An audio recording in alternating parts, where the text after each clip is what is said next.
And we should be live. Welcome everybody to another live stream repair. Sorry for the delay, we were having some weird issues getting the stream going, but we are here and we are kicking. So let's get Bruce's HomePod opened up here and get their no power issue fixed up.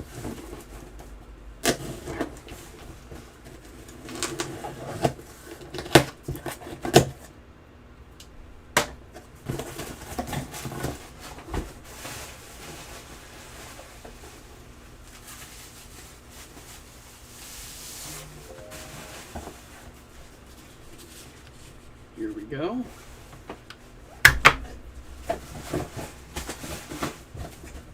And let's get our other camera up here.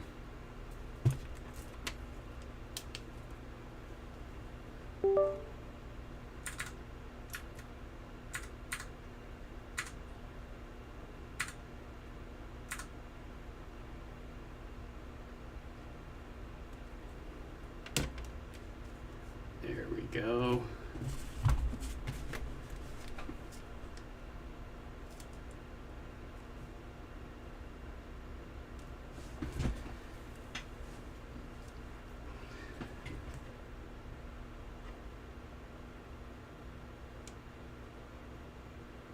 Focus.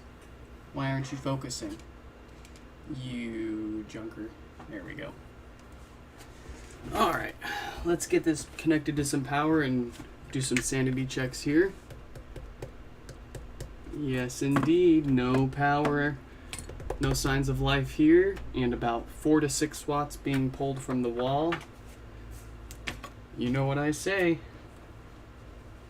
Let's get it cracked open and find out what's inside.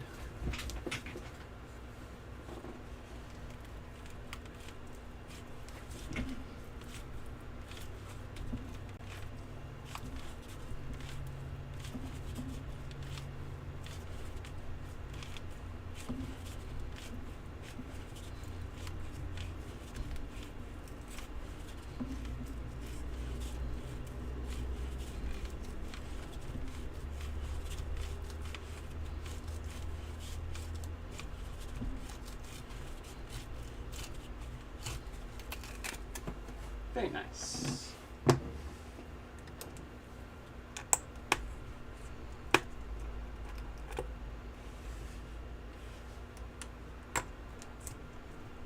Hey, what's up, Eddie?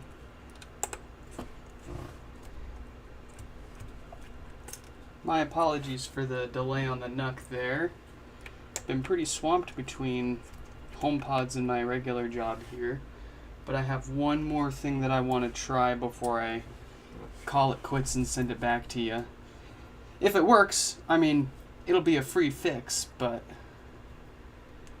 I could not come up with any good and safe ideas for making that work again.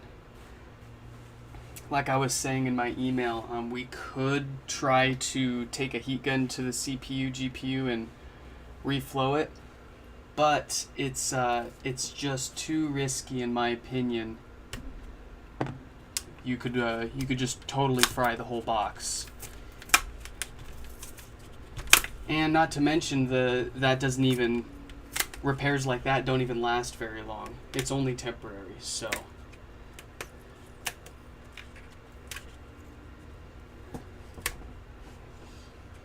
But it's a fascinating little box there. I didn't know they made them that small.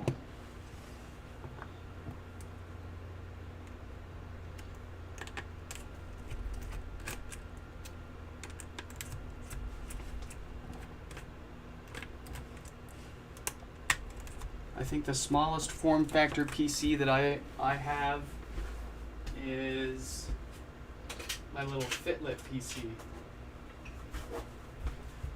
This guy. Completely fanless. It has some kind of crappy Intel Atom CPU in it, so it's probably not nearly as fast as your little GMK NUC box here.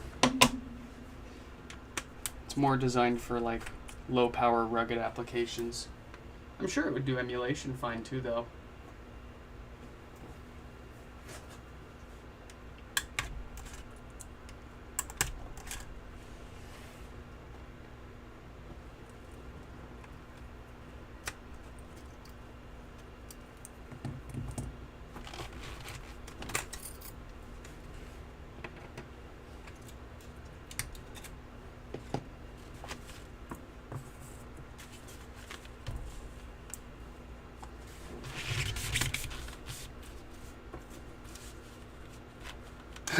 You had me worried there for a second when you said bruh.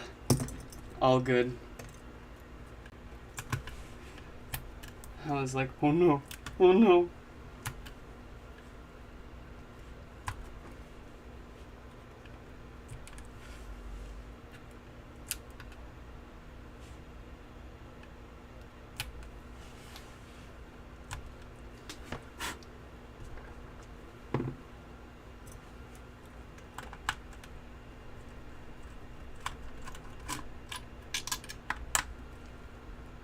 I bet you want that red HomePod.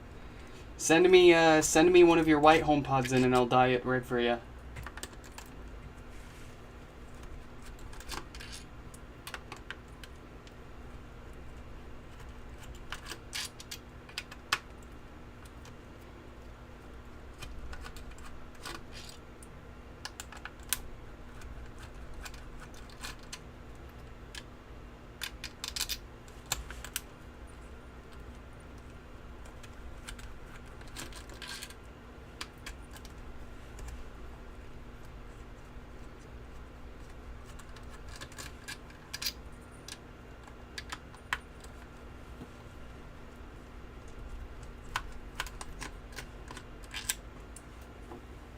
Sounds like it might be time for you to go on eBay and hunt down a white HomePod.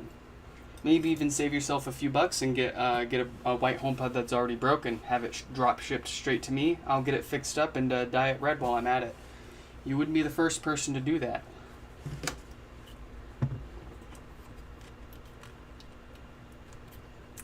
And I don't want to hear I've got enough HomePods because there's no such thing. No such thing.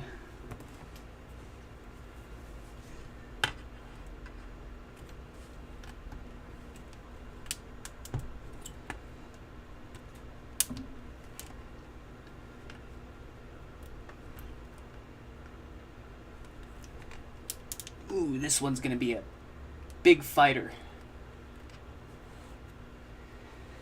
All those woofers, can I repair and refurbish them? Unfortunately, not yet.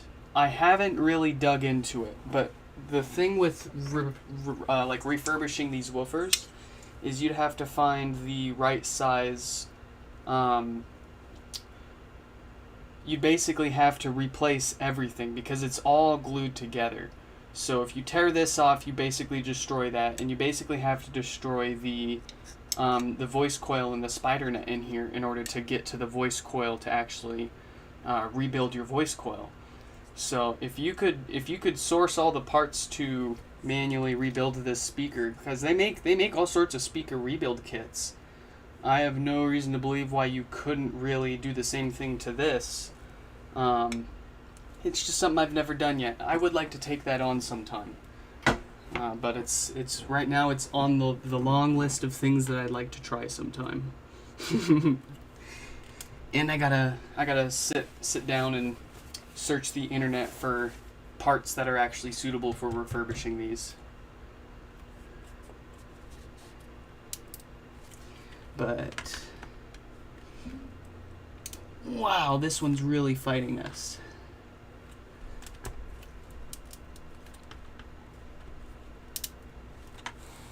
It's not giving us any slack here.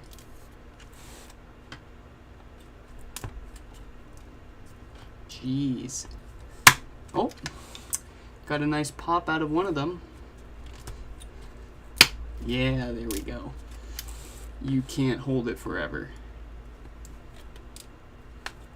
Or maybe you can. Wow. Alright, we're going to have to go old school, dirty style here. We're going to have to pry directly against the outer part of the woofer here. Not the end of the world, but I like to try to keep things nice and clean. So if you pry up against the subwoofer screws, you can avoid scratching up that the metal around the woofer. Purely cosmetic thing. Like if you wanted to resell the woofer out of these at one point, then generally you want to pry up against the screws so that way you've got a nice pristine woofer to sell.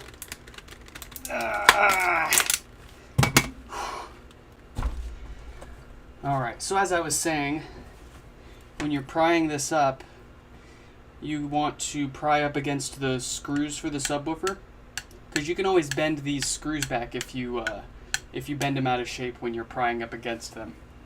But if you have to and you have to pry up against the rest of the woofer here, you can see it puts little marks into it.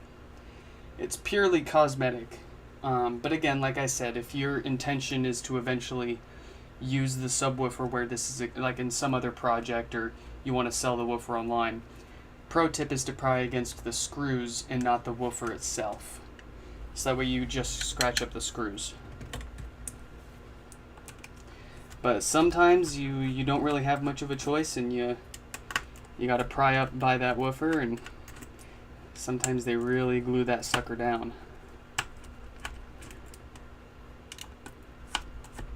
And I will give credit to Owe It Me Nick, or Owe It Me Nick, for that little trick to pry up against the screws and not the sides of the woofer here.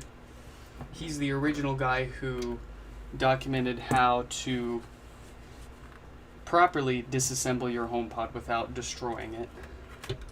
So without him, not sure how far we would be today. Woofer feels good and smells good. The voice coil looks in good condition. Very nice.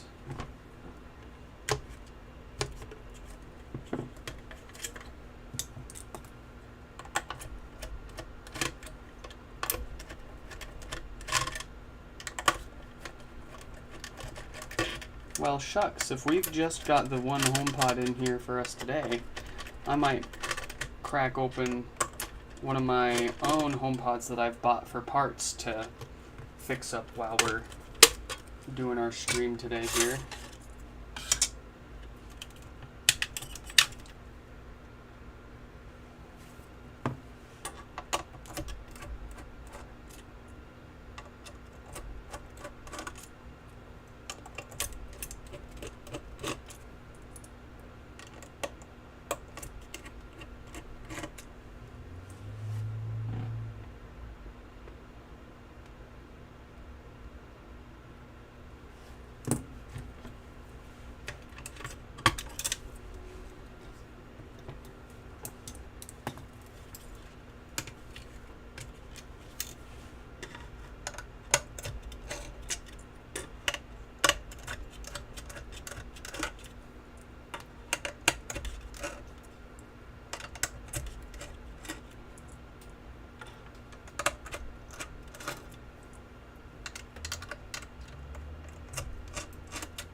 Bum-ba-da-bum. Amplifier acquired. What do we got? 1746K. Bleh. Let's get that garbage out of here.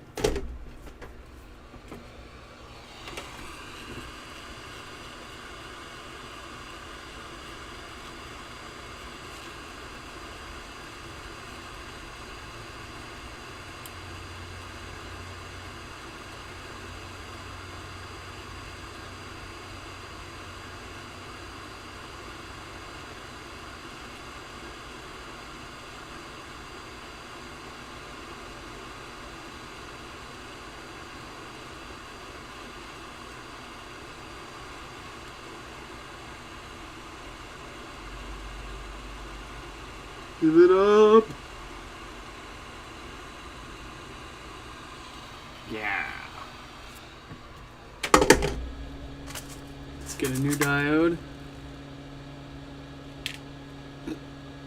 I've already pre-tinned this diode, so it's got, oh no. It just flew right into our dead diode pile. Is this the good diode here?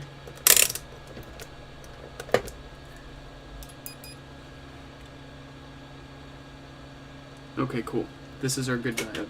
So let's get this board fluxed up and put that bad boy on.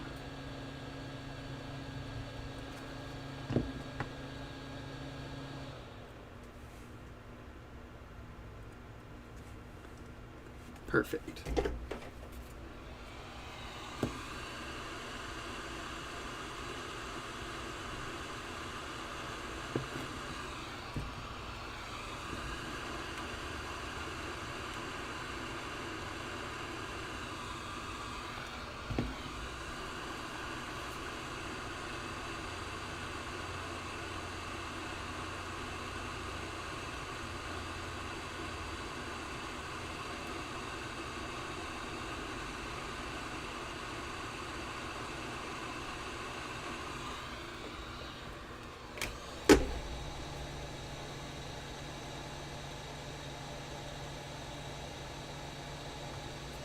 Too easy.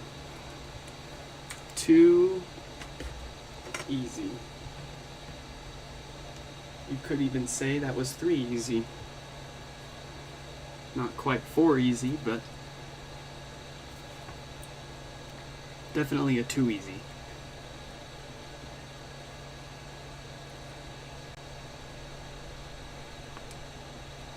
Of the easy peasy vegetable variety.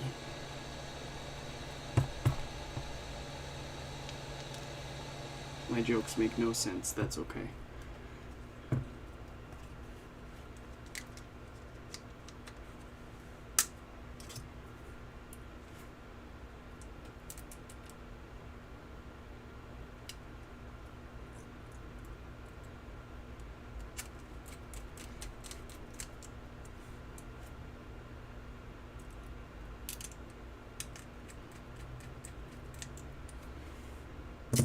Alright, alright.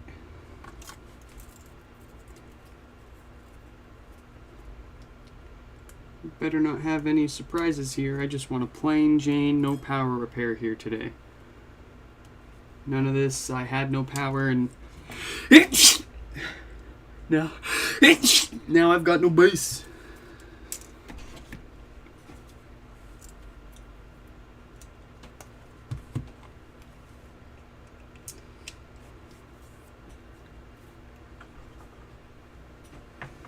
Alright. Power connector. Let's make sure we get our multimeter. Thank you for the... didn't want my soul to escape my body there. It almost did. Eddie's out here saving us. Saving her soul. Gesundheit. Okay. Let's power this puppy up and see what we got here. I hear good squeals. Yeah, we got power.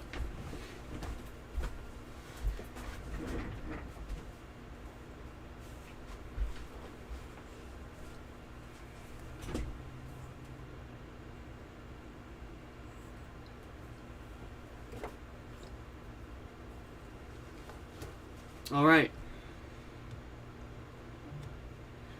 Yeah, we got base, and we've got pretty much no DC offset here. Beautiful. And no popping to be heard. So this bad boy is ready to rock.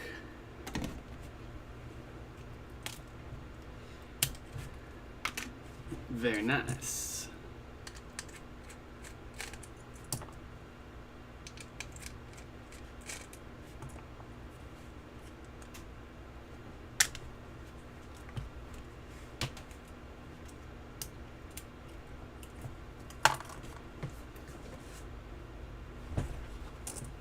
Time for reassembly.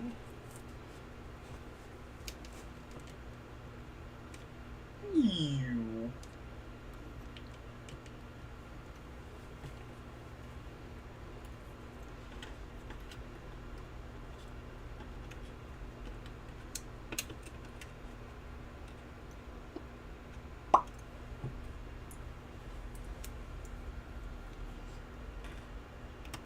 Hey, have fun at work, Eddie. If you can. Huh.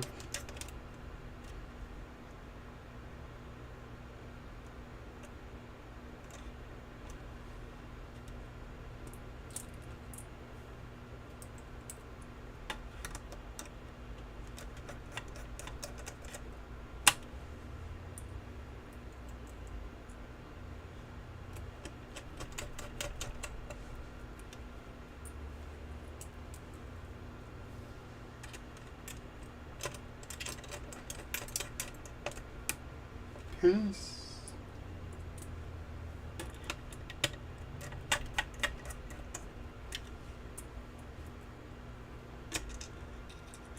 Alright, story time. So, one of my old coworkers who no longer works there and who shall not be named, this was a few years ago, but they had just bought themselves a motorcycle. I think it was like a crotch rocket kind of thing. So it had some beans to it. And he was really excited about getting his hands on this motorcycle. He didn't have his license yet. I think he had a permit of some kind.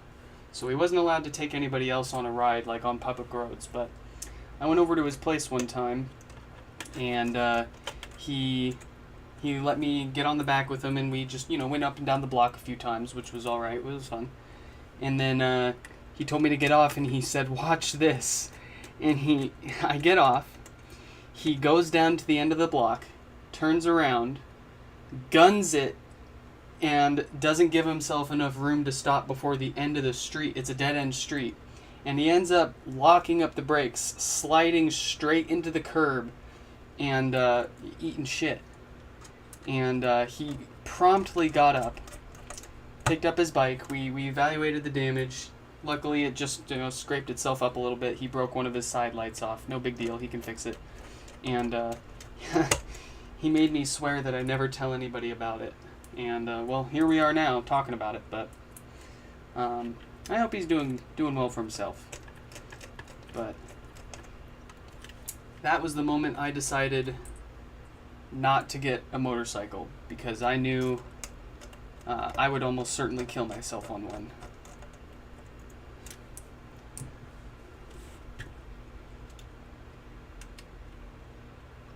I'd be down for like a low power like moped or a Honda, what's it called? It's the tiny little Honda motorcycles that were super popular in Japan. Can't remember what the name. Moto Compo. I would totally dig one of those.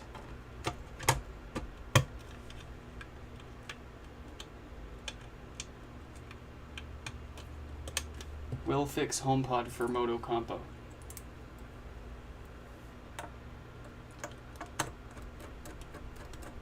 Oh geez, yeah, it's getting late for you. You should get some Z's. You know that like sleep is like one of the #1 correlations to like Alzheimer's when you get older. Like sleep is that one opportunity that your brain really has to sort of take a break and cleanse itself and sort of start over for the next day. And if you deprive yourself of enough sleep throughout your life, you are drastically increasing your risk of developing Alzheimer's as you get older. So treat your sleep with respect and with the utmost priority, and get good quality sleep.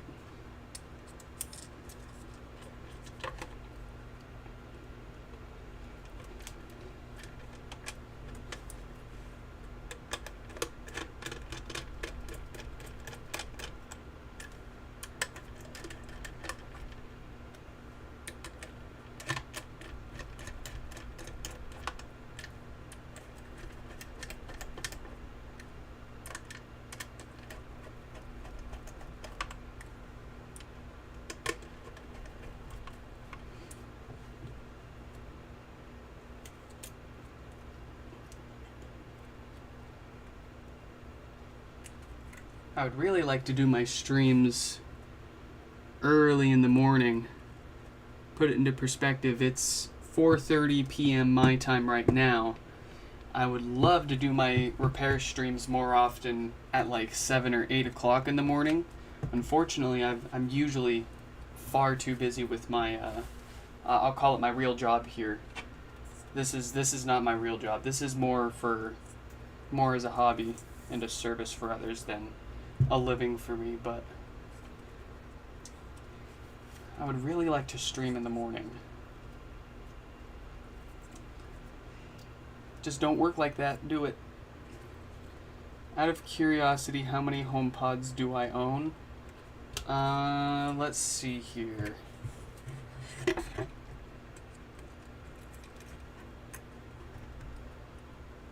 I try to avoid sharing exactly how many I have, just because I guess I'm worried about somebody hearing how many I have and being like, ooh, I'm going to break into your house and steal all your shit. But I work from home all the time, so you're not gonna get away with that. And I am armed, so don't think about it.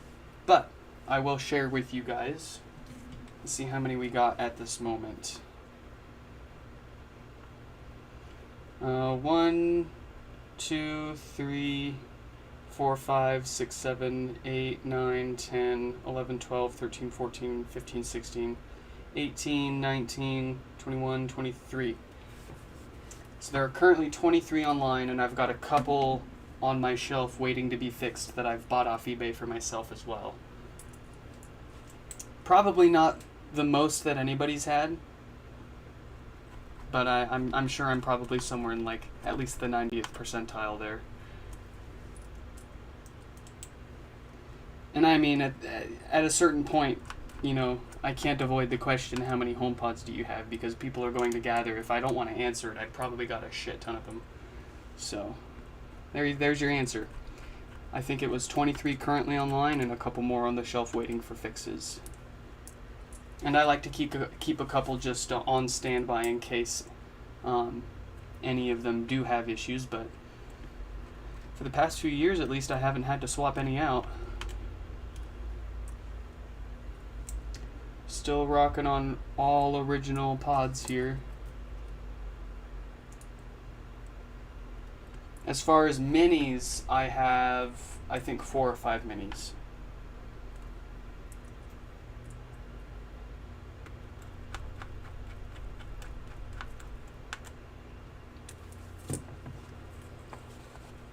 And you might ask, is that enough for you?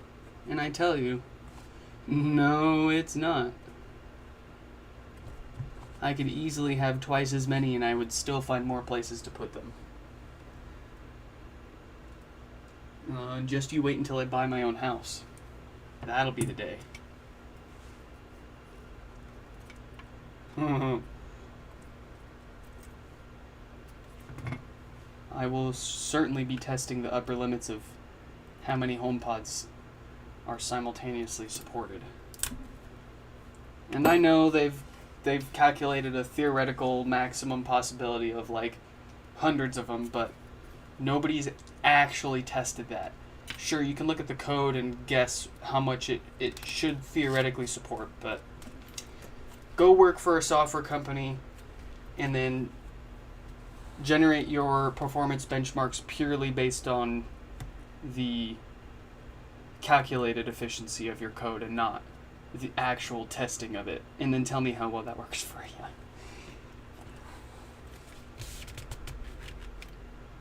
It doesn't.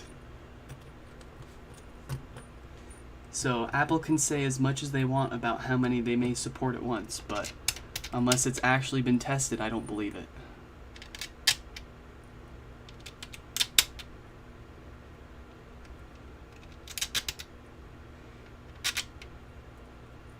They also probably didn't anticipate people buying more than a couple.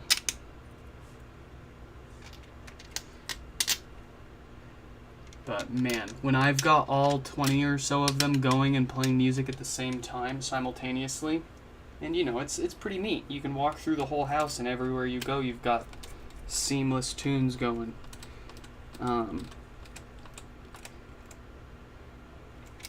But if I've got them all connected and playing at the same time, I see my access point. Even though it's a brand new Ubiquiti U6 Pro access point, it hurts. I pull terabytes of data a day streaming music to my HomePods. It's ridiculous. Most of that traffic's obviously, I believe it's going to be the HomePod to HomePod communication. Obviously, I'm not pulling terabytes of data from the internet a month. That's just pure raw throughput through the one access point. I think the most I've seen was like 2 terabytes in 24 hours. Ridiculous.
Is it easy to distinguish lossless versus compressed? I'm going to say no. It's not. I definitely notice within the first few seconds if a song is playing lossless or not, and I can tell the difference between the two. If I'm doing a direct comparison, like I play a lossless song and then I play the compressed version of them side by side, I would definitely tell a difference, and well, I wouldn't say pretty easy, but it's pretty noticeable of a difference. Now, if you were to do a blind test, let's say you had one track that's lossless and then you played a different track that's not lossless, you would have a much harder time trying to guess without having those direct comparisons, but yeah. And I think that's what most people say when they're asked if you can tell the difference. Most of the time you can't unless you're doing a direct comparison. That said, if you've got the ear for it, the slight little extra bump in quality is like that extra, it's just that extra tiny little essence that you put in your food, in your dinner, that just elevates it just that much more. It makes it just a little sweeter. Haha, gotcha. Not this time, Zerg. So yeah, not a super straightforward answer, but yes and no.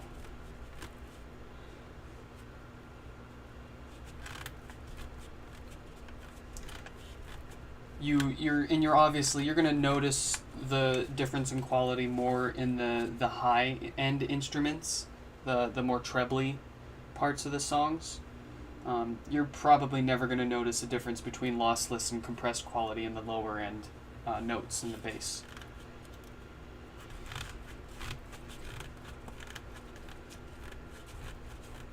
But when I will say this too, if you're comparing lossless versus compressed on just one HomePod, that's also much harder to distinguish than comparing it if you're listening to multiple HomePods at the same time, like if you're surrounded by them.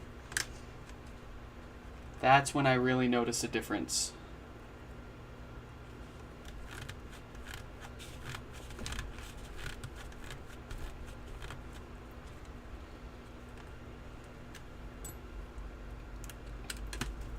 Atmos tracks, Dolby Atmos tracks that are actually properly mixed. Songs where the artist had Atmos in mind during production and not more of an afterthought. Those songs really, really shine when you've got multiple HomePods. Again, one single HomePod, not so much, but as soon as you get at least two or more, you can really start noticing differences.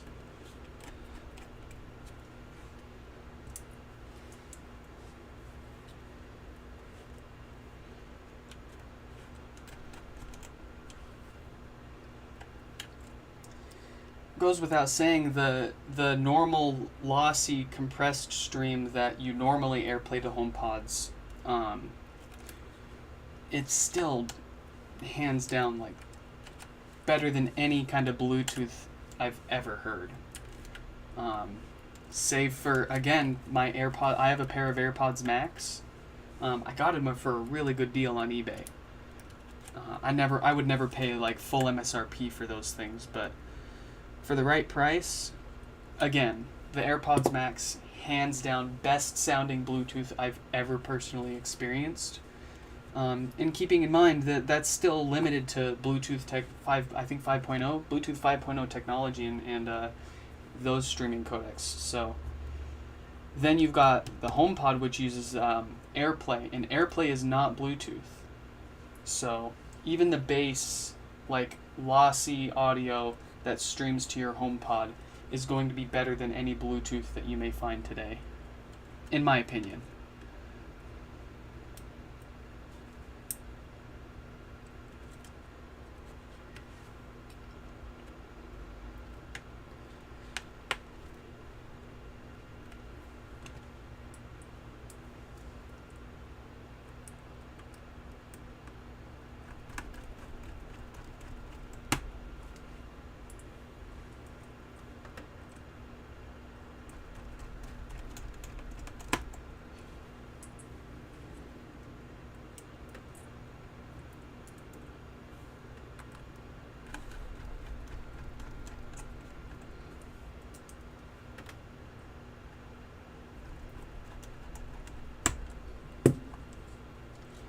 Alright, time for the final touches, and it'll be ready for a testaroo.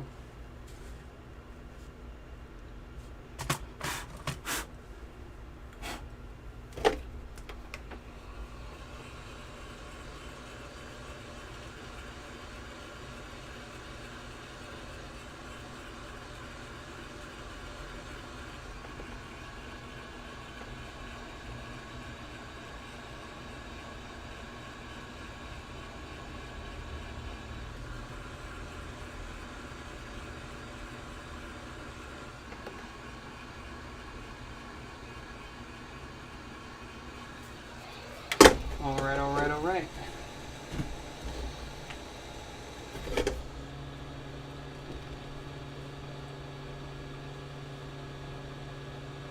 Dun, dun, dun. Dun, dun. Bum, bum, bum, bum, bum, bum, bum, bum.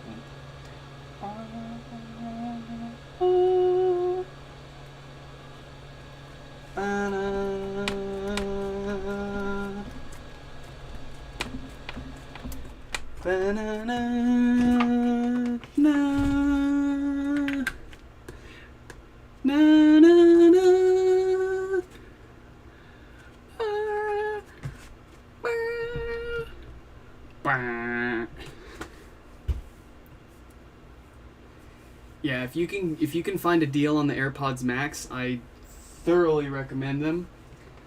My only complaint with my AirPods Max is when you take them out of the case, the aluminum cups will smack right against each other. And so they're going to scratch each other up real fast. That's why I've got these silicone covers on them, so they just bounce on the silicone there.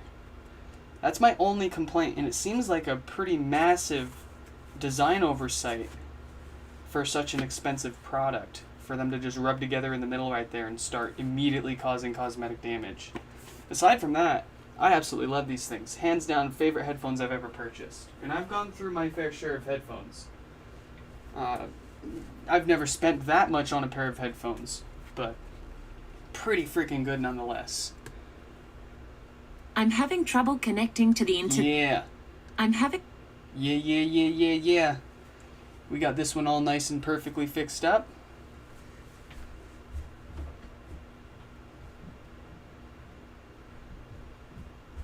And we're going to call that a stream for today, folks. Keep it nice and easy. Give you guys a nice long weekend to look forward to here. Right on. So, hope you all enjoyed watching. If you have any questions, feel free to drop them down in the comments. Check out my website up there, nixfix.com. I've got resources on doing your own HomePod repairs, including all of the parts that I use for my repairs, and also information if you want to mail your HomePod in to get repaired on the show here. In any case, I'll catch y'all in the next one.